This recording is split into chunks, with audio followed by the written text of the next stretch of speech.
Nationalisation का bonanza, वो कैसे देख रहे हैं? मिस्टर सिंघल, बहुत स्वागत है आपका 18 आवर्स स्वदेश पर। अपना समय हमें देने के लिए आपका शुक्रिया। And yes, it's a bonanza move और उसका इम्पैक्ट दिख भी रहा है। कंजम्पशन के लिहाज से अगर देखें, हर तबके के नागरिक पर फोकस किया है सरकार ने। आप कैसे देख रहे हैं इस मूव को? पहले नमस्कार।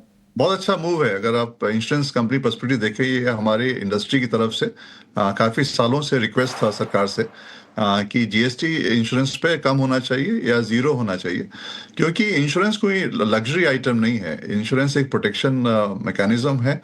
उस पर जीएसटी का तुक नहीं बैठता था, खास करके हेल्थ इंश्योरेंस पे।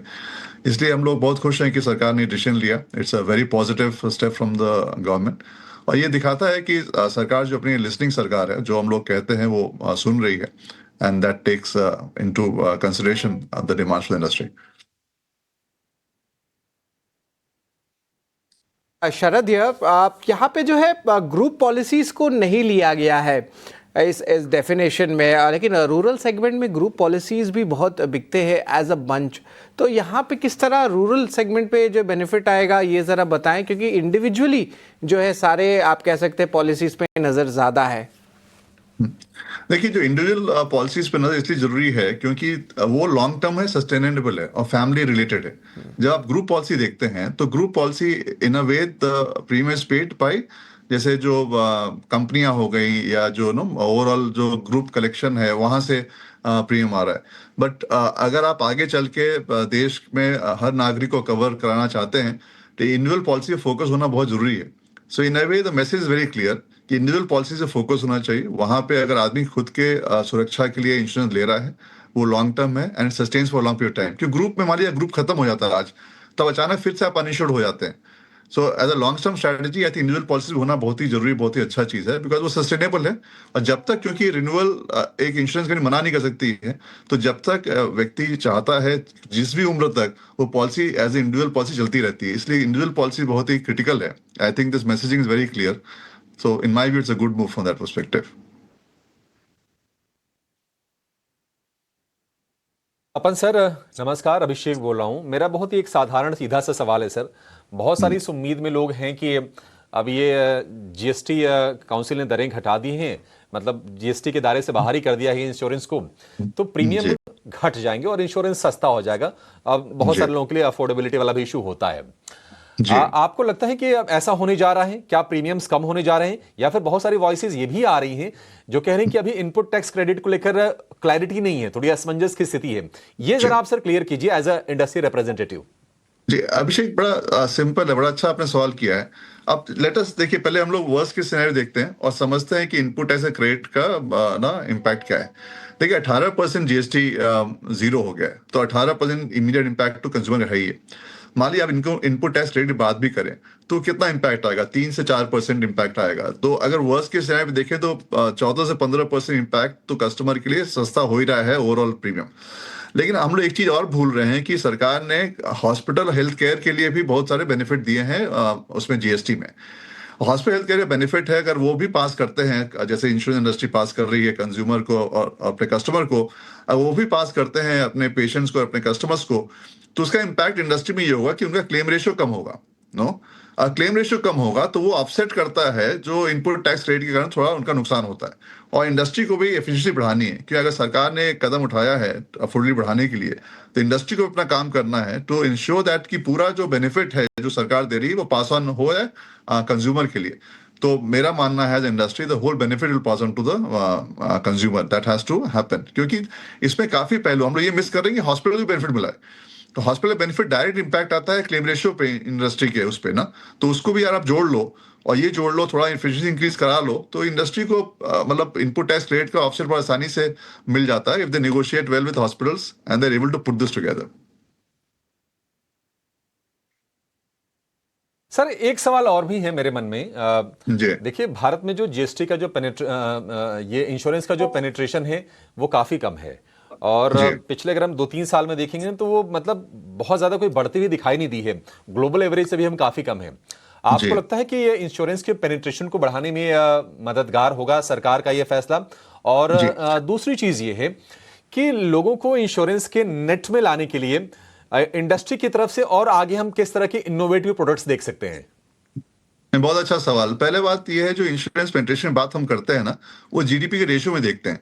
हम लोग को नंबर ऑफ लाइव्स में देखना चाहिए। नंबर ऑफ लाइव्स कवर्ड आप देखेंगे तो पेनिट्रेशन बहुत बड़ा है, मतलब देश में ना, क्योंकि जीडीपी रेशियो में क्या, देश ग्रोइंग है, जीडीपी भी बढ़ रहा है। इंश्योरेंस का अगर देखिए फ्री प्राइसिंग हुआ, प्राइस भी फॉल हो रहा है, तो रेशियो के चक्कर में दिखता है कि नहीं बढ़ रहा है। बट आप नंबर ऑफ लाइव्स कवर्ड देखेंगे तो काफी तरक्की हुई है पेनिट्रेशन के मुकाबले में।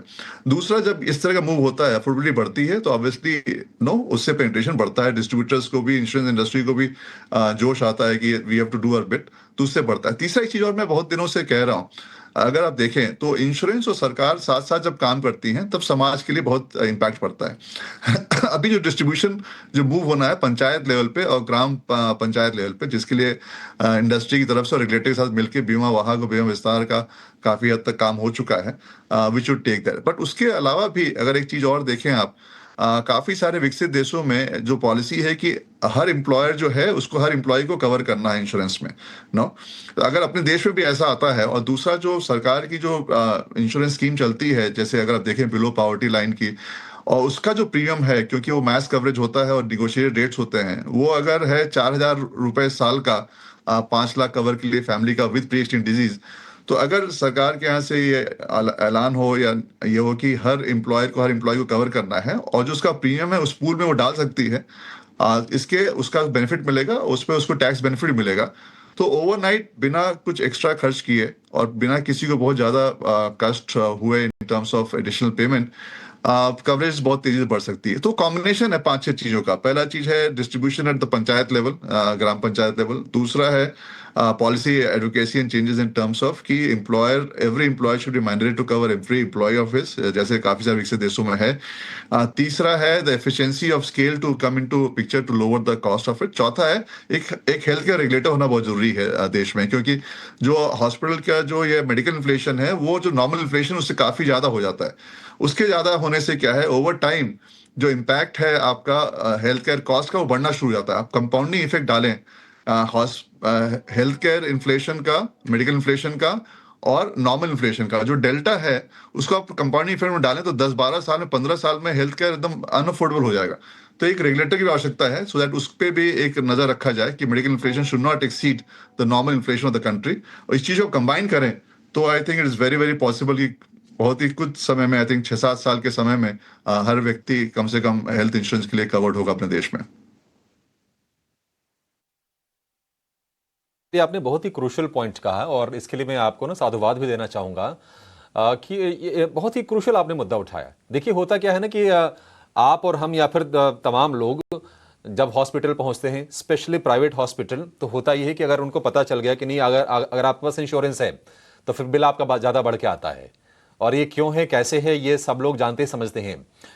एक चीज़ और आप बताइए सर, अब हम देख रहे हैं कि एआई यानी कि आर्टिफिशियल इंटेलिजेंस की बातचीत हो रही है, तमाम इंडस्ट्रीज इसको अब अडॉप्ट कर रही हैं और अपने कॉस्ट को ऑप्टिमाइज कर रही हैं। क्या इंश्योरेंस में भी ये चीज़ हम होते हुए देख रहे हैं? अगर मान लीजिए कि अगर आपकी कॉस्ट एफिशिएंसी बढ़ती है, तो आपको लगता है कि इंश्योरेंस आगे और अफोर्डेबल होगा लोगों के लिए?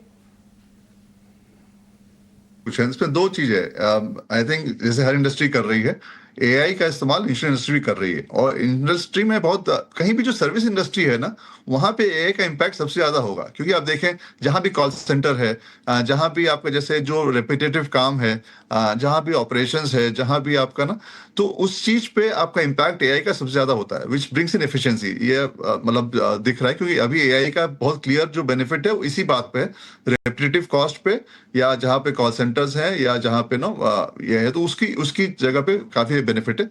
और जो इंडस्ट्री आप देखें इतना कॉम्पिटिटिव है, एंड इसका जो एक रीजन मैं बता रहा हूँ कि अगर आप पिछले 15-16 साल भी देख लें, insurance industry, general insurance industry का कंबाइन रेशियो 116% से 120% के बीच में है। कंबाइन रेशियो मतलब क्या होता है कि अगर 100 रुपए प्रीमियम लिए हैं तो उनका आउटगो क्या है, उनका आउटगो 116 से 120 का है, यानी कि 100 रुपए जो लिए उसके ऊपर उनका आउटगो जा रहा है पिछले 16-17 साल से, विच मीन्स कि इंडस्ट्री इतनी कॉम्पिटिटिव है कि जो भी बेनिफिट होता है इंडस्ट्री अपने प्राइस रेंज में उसको लाके एम्प्लॉय मतलब जो उसके कस्टमर्स में तुरंत पास ऑन करती है, विच इज वाई, एंड ये ग्लोबली है। मतलब इंडिया में तो थोड़ा स्थिति ज्यादा खराब है इन terms of combine ratio. Globally भी आप देखें जो कंबाइन रेशियो है वो 95 से 100 के बीच में ही आता है, यानी कि इंडस्ट्री में जो भी मार्जिन मिलता है इंडस्ट्री को, जो भी उसका बेनिफिट होता है, it passes on to the consumer. That is how the industry is balanced. इसलिए मैं कहूँ कि देश में अभी और आवश्यकता है, कम से कम 1000 कंपनियों की भी आवश्यकता है। जितनी कंपनियां आएंगी, जितना कंपटीशन रहेगा, उतना कस्टमर को बेनिफिट होगा। अभी सरकार ने 100% FDI भी अनाउंस किया उसमें। आई थिंक उस पर थोड़ा और काम करना है कि अगर यूएस में 6000 कंपनी है तो भारत में 1000 बीमा कंपनियां क्यों ना हो, तो उस चीज पे भी काम करना है। अगर ये सब कंबाइन करें तो मुझे मन में कभी शंका नहीं होती कि जो भी एफिशिएंसी है वो कंज्यूमर को पास ऑन होगी, 100% पास ऑन होगी। एब्सोल्युटली मिस्टर सिंघल, बहुत शुक्रिया आपका हमारे साथ जुड़ने के लिए और इस अहम मुद्दे पर हमसे बातचीत करने के लिए और सारे के सारे क्लैरिफिकेशंस हमारे व्यूवर्स को बताने के लिए। Thank you so much. Have a nice day to you. Such an honour to be here.